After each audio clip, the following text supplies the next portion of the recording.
Terima kasih Nah Fajriyah. Bismillahirrahmanirrahim. Assalamualaikum warahmatullahi wabarakatuh. Alhamdulillah ala kulli halin wa ni'matin. Assalatu wassalamu alaika ya Rasulullah. Assalatu wassalamu alaika ya Habiballah.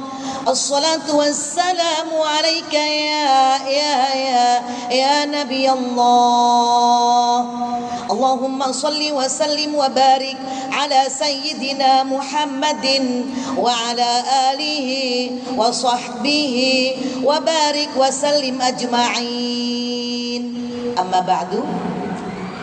Roki'in roki'at, Bapak Ibu yang kami muliakan, abil khusus para guru, alim ulama, tokoh masyarakat, tamu negara, wana khusus guru kami, panutan kami, ayahanda Profesor Dr. Kiai Haji Solihin Umar MA yang kami sangat hormati. Alhamdulillahirabbil alamin, pada siang hari ini Allah berikan kita kesempatan untuk menambah ibadah kita dengan niat iktikaf karena Allah Subhanahu wa taala, dan menambah sedikit sesuatu yang perlu kita ingat-ingat. Mungkin zaman dulu kita sudah pernah mengaji, namun kita ingatkan kembali dengan membuka kitab Fathul Mu'in dengan muallif Syekh Zainuddin Al-Malibari. Bismillahirrahmanirrahim. Qala al-muallif rahimahullahu ta'ala wa nafa'ana bihi fid dharaini amin. Bismillahirrahmanirrahim. Bapak Ibu yang kami sangat muliakan, ini adalah bab iddah bagian kedua. Beberapa minggu yang lalu sudah kami jelaskan, namun ini lanjutannya. Ammar raja'iyatu, adapun wanita yang iddah dalam talak raja'iyah, yaitu talak yang masih boleh dirujuk oleh suaminya yang mentalaknya karena belum talak bain. Yang tidak bisa dirujuk oleh suaminya adalah apabila bapak sudah mentalak istrinya 3 kali. Berantem, talak, cerai. Rujuk 1. Berantem lagi pak, awet rajin kata orang Sunda. Berantem lagi, keluar lagi bilang gue ceraiin lo gitu kan.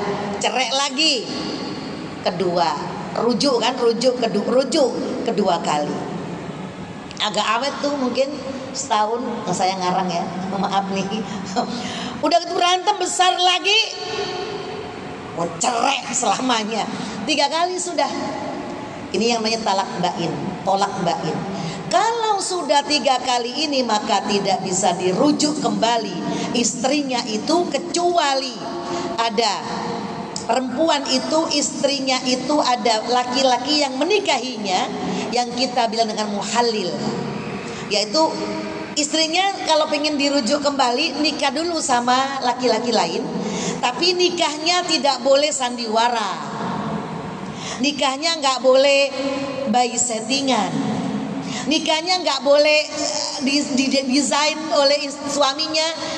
Lu nikah ya sama cowok itu nggak boleh ngumpul, nggak boleh pelukan, nggak boleh apa, itu nggak bisa, nggak bisa. Nikahnya lillahi ta'ala. Bahkan dalam keterangan kitab ini, apabila si istri yang ditalak bain itu muhallil, dia nikah dengan muhallil, kemudian nyaman dengan muhallilnya,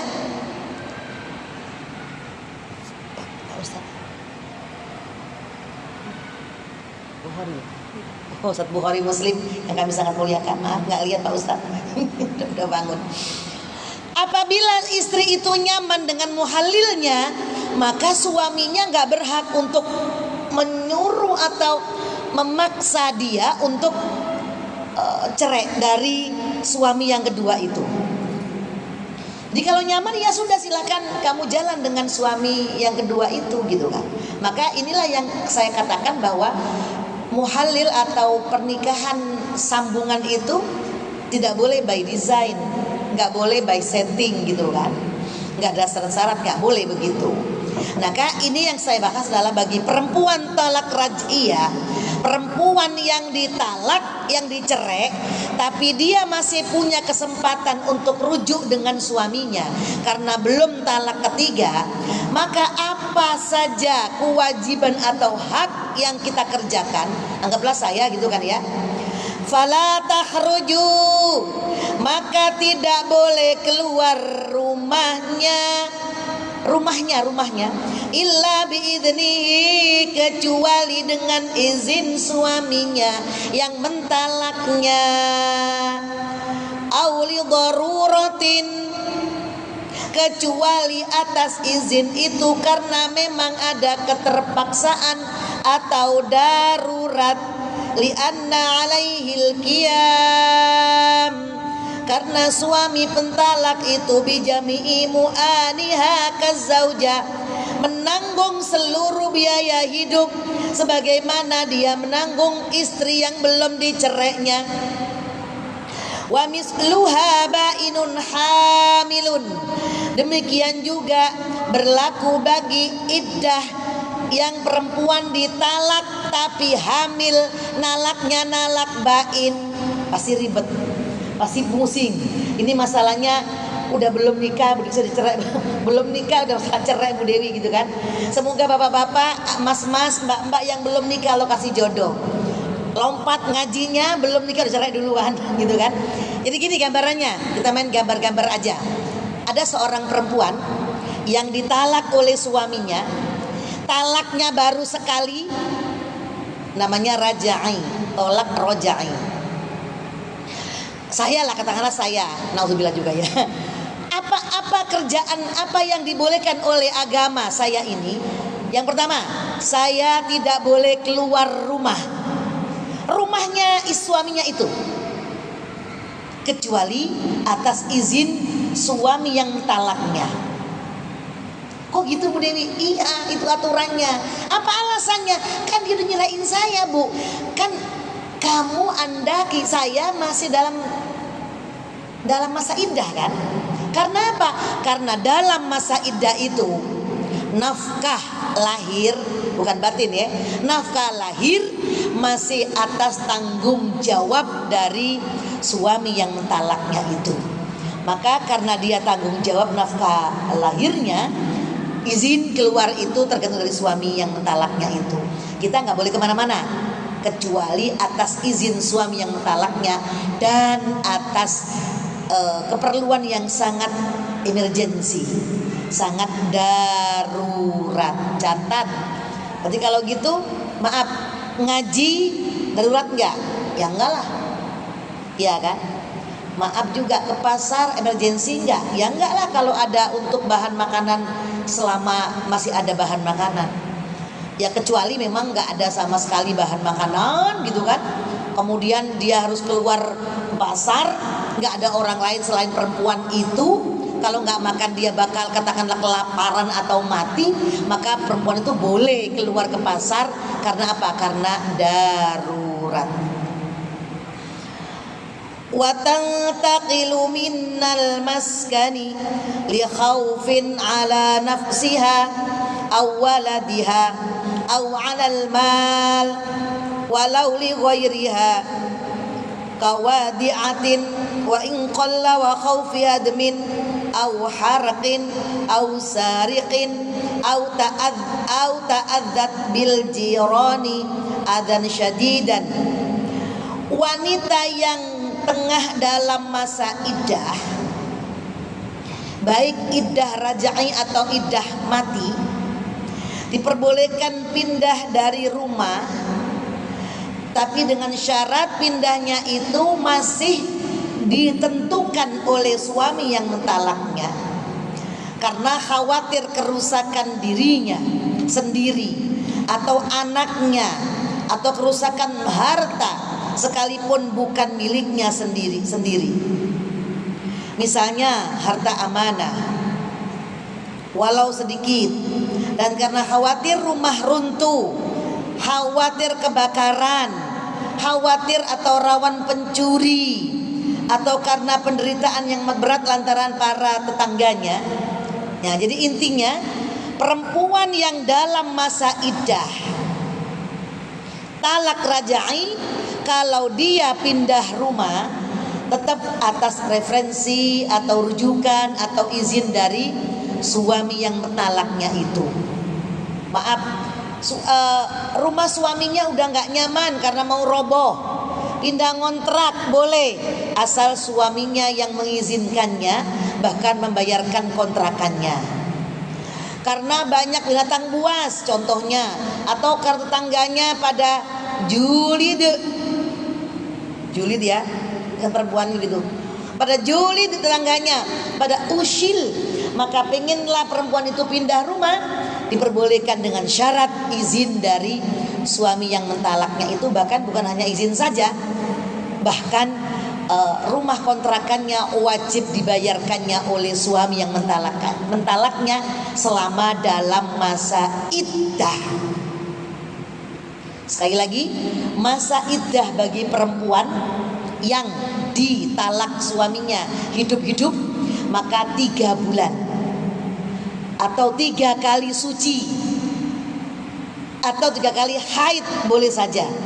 Untuk kebiasaan perempuan yang sudah menopause, ambil saja yang gampang-gampang 3 bulan. Dalam Quran salah satu kuruk, 3 kuruk, 3 kali suci, atau 3 kali haid, atau 3 bulan.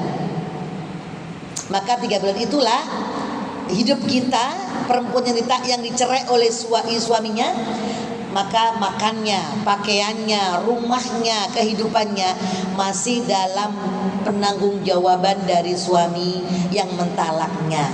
Maka dari itu, kalau toh mau pindah rumah harus atas izin dari suaminya. Wa 'ala zauji sukna al-mufaraqati walau bi ujratin ma lam takun nasyiratan.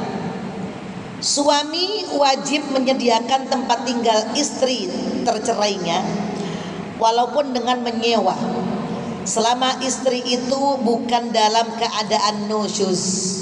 Catatan, kalau istrinya kabur dari rumah suaminya terus dia khulu atau gugat cerai sama dengan istri nuzuz, maka istri nuzuz hukumnya tidak dapat nafkah dari suami yang menceraikannya, atau tidak dapat tempat tinggal dari suami yang digugatnya. Dia nggak pergi dari rumah, nggak pergi, maaf, tapi seling-seling. Apa itu? Seling-seling, selingkuh, nah, gitu kan. Dia punya laki-laki idaman lain, yaitu pil, perempuan idaman lain, laki-laki idaman lain. Apa tuh kalau bahasa Arab? Lila begitu. Ada laki-laki idaman lain gitu kan. Kemudian dia dekat terus akhirnya minta dicerai. Bapak atau suami ada buktinya, tergolong nusus. Tapi dia tidak mau pergi dari rumah itu, nggak apa-apa. Artinya nafkah selama iddah itu tidak dalam cover suami yang menceraikannya. Kenapa? Karena cerainya dia ada laki-laki idaman lain. Ada 2 kan? Sekarang gini, ada laki-laki idaman lain. Yang pertama, bisa saja perempuan atau istri itu menggugat cerai atau khulu namanya. Bisa saja sang suami emosi karena tahu bukti bahwa istrinya selingkuh, maka suami yang menggugat cerai sama saja hukumnya nusus, nggak ada beda. Nah, maka bagi perempuan yang nusus, tentunya kalau istri yang menceraikannya suami harus ada bukti. ke hakim. Apa buktinya? Maaf, hari gini kan mudah kan, chattingan mesra, bil apa itu kalau ke hotel, check in, gitu kan, dipotret oleh suaminya bahwa ketika check in berduaan dan lain sebagainya. Masih banyak bukti yang suaminya diperoleh atau foto-foto atau apalah namanya, sehingga bukti itu diberikan pada hakim. Hakim mengetok palu bahwa betul istrinya nusus, maka lepas uang iddah dari suami yang menggugat cerai istri yang nusus itu. Tapi kalau suaminya kalau istri yang menggugat lebih gampang. Udah istri menggugat, dia keluar rumah, itu jelas nusus gitu kan ya, nampak banget nususnya. Maka yang tadi, rumah dan nafkah selama iddah tidak wajib bagi seorang suami. Catatan kedua, Bapak Ibu yang saya muliakan, Bapak-bapak ini ya, uang iddah atau nafkah dalam masa iddah itu yang ketuk palu biasanya adalah hakim atas persetujuan suami. Seberapa dia mampunya, ditawarkan oleh hakim, apakah bapak mampu sehari 1 juta? Wah gede banget, gue juga mau. Gitu ya, jadi ya, apakah mampu bapak sehari 100.000? Gitu kan?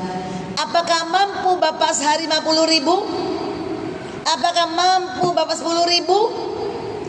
Maka ditawarkan oleh hakim atas musyawarah hakim dan penggugat perceraian, yaitu suami.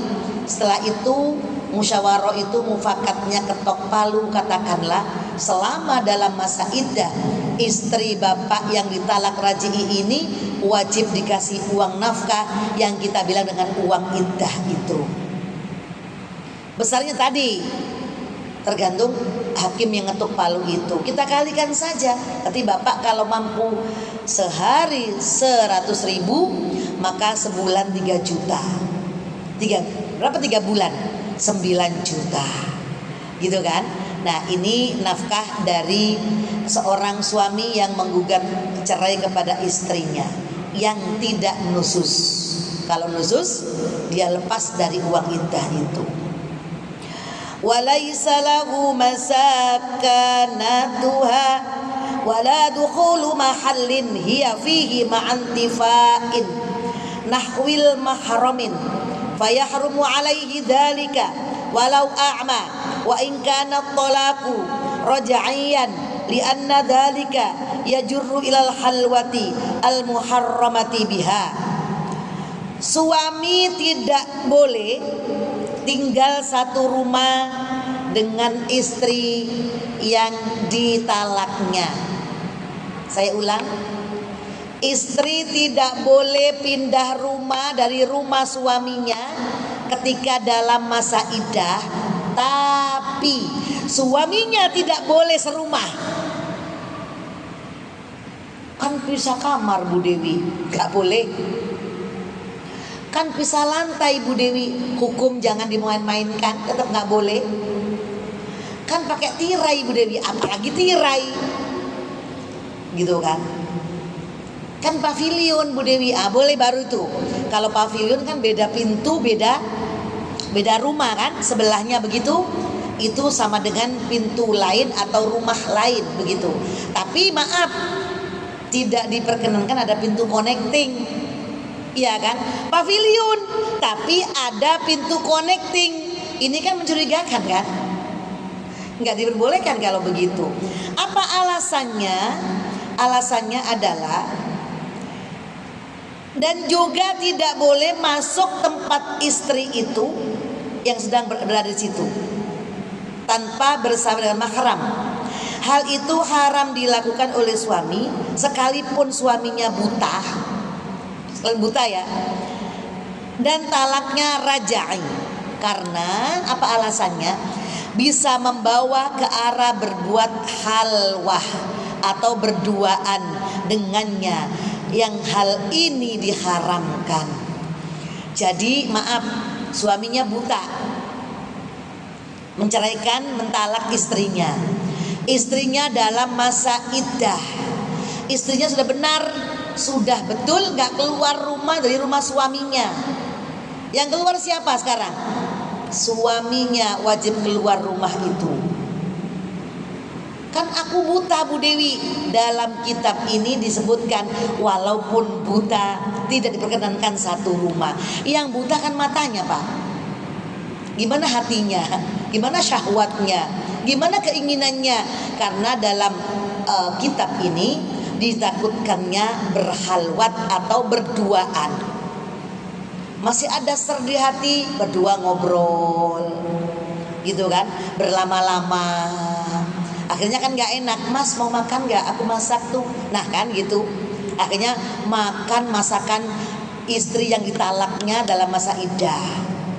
Mas, aku ada waktu nih, bajunya sini aku cuciin. Nah loh, tambah lagi cuciin bajunya. Mas, sini Mas kita kongko-kongko setelah asar sebentar, 2 jam 3 jam. Nah loh, halwat tidak?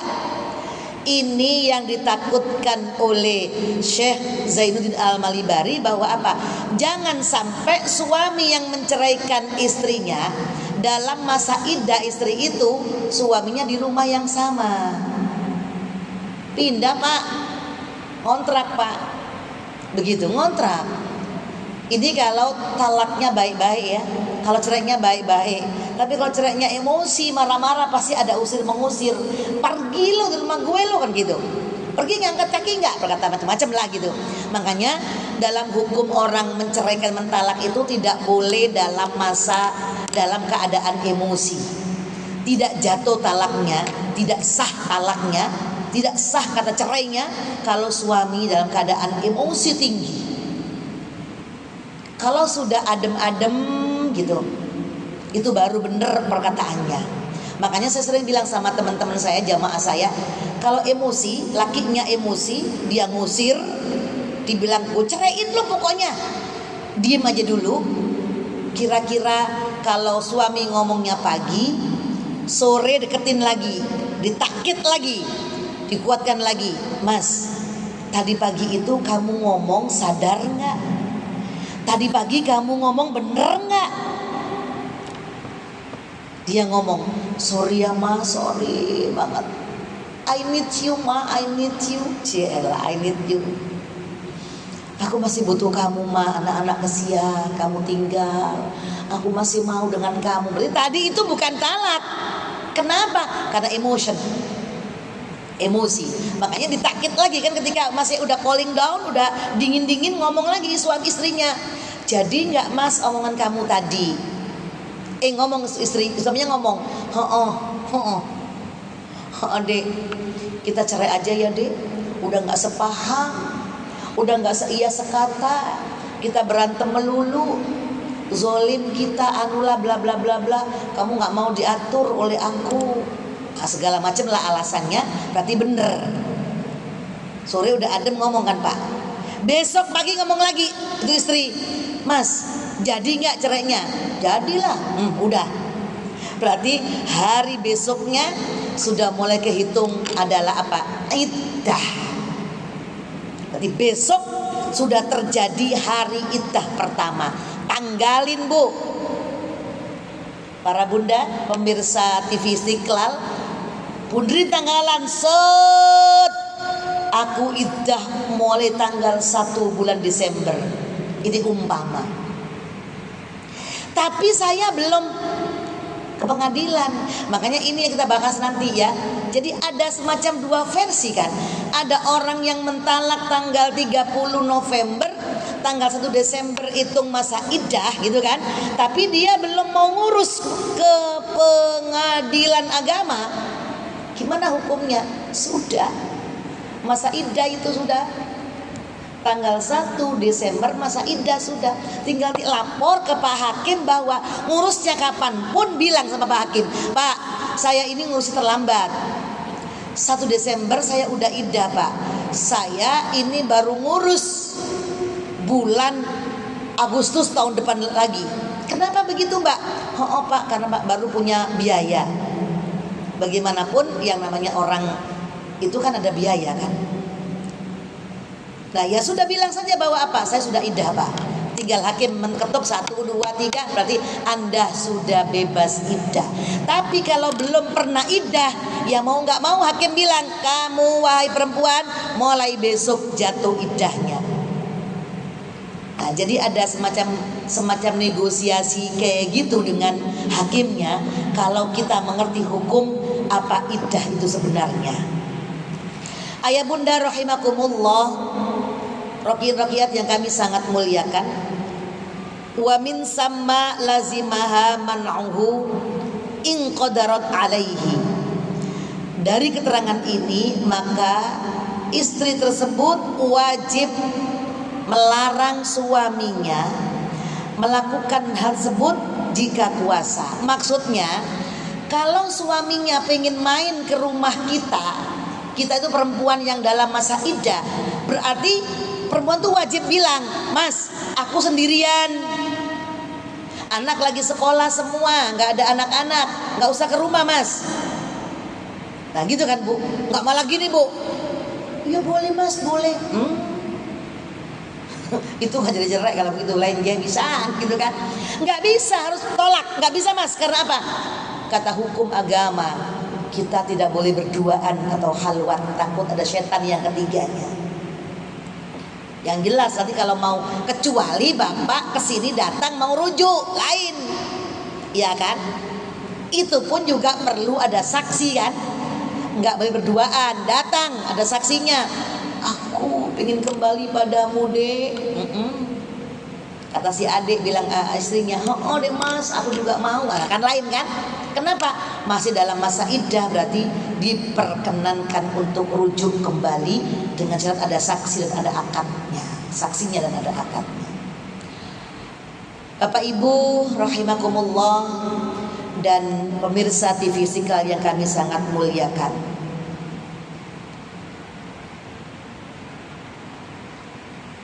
Saya lompat saja ini kitabnya, saya pilih yang memang sangat penting buat kita bagi pentalak atau yang ditalak.